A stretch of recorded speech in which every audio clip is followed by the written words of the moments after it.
Evet, stres tipi idrar kaçırma yani öksürünce, gülerken, hapşırırken ya da ani hareketlerde idrar kaçırma kadınlarda çok sık görülen ama çoğu zaman gizlenen bir problemdir.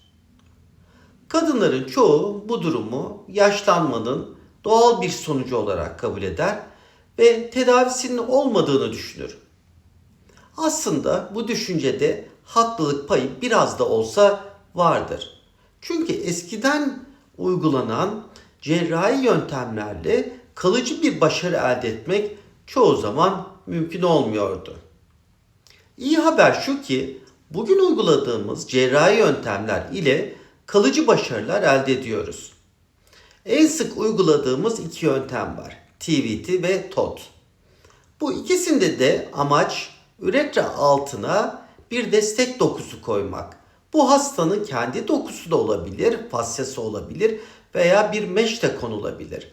TVT'de konulan mesh yukarı doğru asılırken TOT'ta ise yan tarafa doğru, kasıklara doğru asılmaktadır. Yani üretra altına stres manevrası sırasında üretranın hareketini azaltacak bir destek sağlamaktadır. Her iki yöntemde de doğru hastada uygulandığında başarı oranı oldukça yüksektir ve kalıcıdır sonuçları. Bu ameliyatlar yarım saat kadar sürmektedir. Günü birlikte yapılabilir veya bir gün hastanede kalarak ertesi gün sonda çekilip hastanın rahat idrar yaptığı gözlenerek hasta taburcu edilir. Bu ameliyatlarda en önemli nokta bu konulacak üretra altına konulacak destek dokusuna uygulanacak tansiyondur.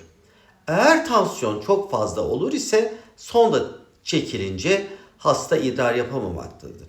Burada tecrübe çok önemlidir.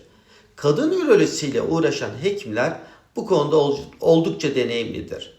Mesane fizyolojisinde iyi bilmeleri hastaya yardımcı olmak adına büyük avantaj sağlamaktadır.